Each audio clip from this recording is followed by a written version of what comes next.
कभी कभी कुछ बातें इंसान की समझ से बहुत दूर होती है। ऐसी ही बिल्कुल समझ से बाहर थी रानी चित्रा। रानी चित्रा किसी चमत्कार से कम नहीं थी। कारण था रानी की सुंदरता। कहते थे रानी ने उम्र को बंदी बना लिया है।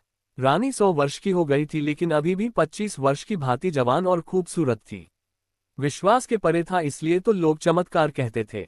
रानी एक विशाल साम्राज्य की रानी थी। कहना था कि उसे अमरता का वरदान है। समय समय पर कई तरह के कायस रानी के लिए लगाए जाते थे।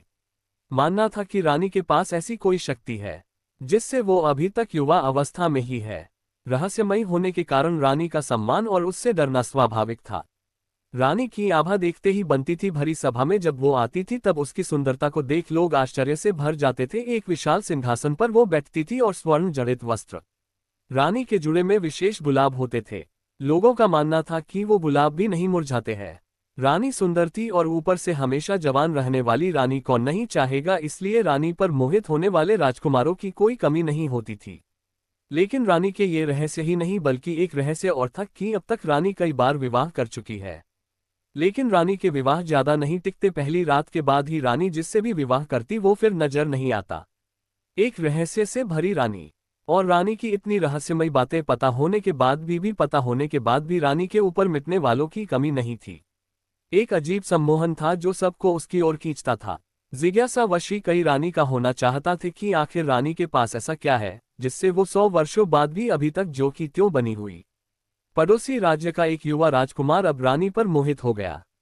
रानी को प्रस्ताव दिया कि वो उनसे विवाह करना चाहता है। बड़ा बहादुर था। कई दिनों के बाद उसने ये निर्णय किया था। रानी को मिलने वो सभा में आया। रानी ने कहा कि मुझसे विवाह क्यों करना चाहते हो। राजकुमार ने बोला, न करने की एक वजह आप बता दीजिए। हमेशा युवा और इतना रहस्य, इसे मैं अपनाना चाहता हूँ। रानी ने कहा कि क्या तुम्हें पता है बड़ी बड़ी बातें करने वाले मर्द पहली रात ही राजमहल छोड़कर भाग जाते हैं। राजकुमार बोला कि वो भागने वालों में से नहीं है। रानी बोली, हमने ये दावे पहले भी सुने हैं लेकिन जिस आश्चर्य को देखने वो आते हैं उसे देखने के बाद किसी को दिखाई नहीं देते हैं।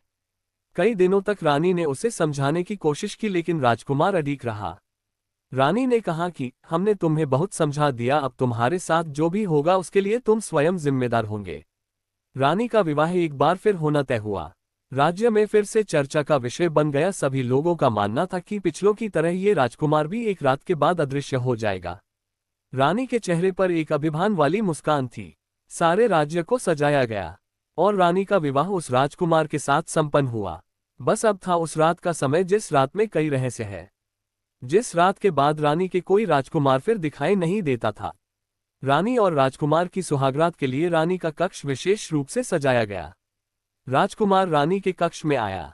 उसे कुछ अजीब चीजें नजर आई। उसे कक्ष के भीतर एक पिंजरा दिखाई दिया जिसका दरवाजा खुला था। रानी बिस्तर पर बैठी थी।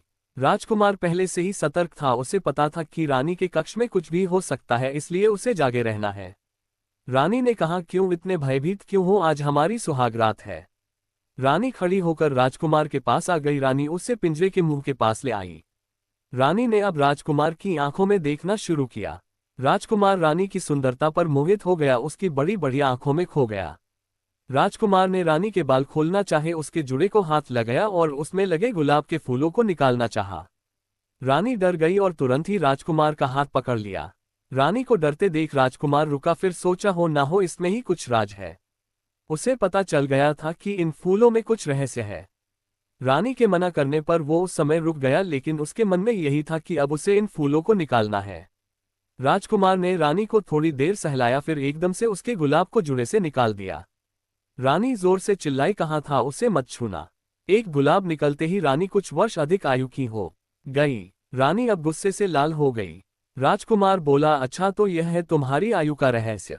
अभी एक गुलाब निकला है, अगर पूरे गुलाब को निकाल दिया जाए तो तुम पूरी वृद्ध हो जाओगी। राजकुमार बोला, मैं तुम्हारा पति हूं, मुझे अभी भी तुम बता सकती हो आखिर यह गुलाब क्या है और तुम्हें कहां से प्राप्त हुए हैं। रानी डरी और राजकुमार के पास आई, बोली कि अगर तुम मुझे ये गुलाब दे दो तो मैं तुम्हें सच बता दूंगी। राजकुमार ने गुलाब दिया और रानी ने गुलाब लेते ही राजकुमार को पिंजरे के अंदर धक्का मारा। पिंजरे में भीतर जाते ही राजकुमार एक गुलाब का फूल बन गया। और रानी फिर जोर से हंसते हुए बोली, ले देख ले, तेरे जैसे कितने मैंने गुलाब बनाकर अपने जुड़े में लगा लिए और उनकी आयु भी मुझे मिलने से मैं अभी तक जवान हूं। रानी ने पिगरे से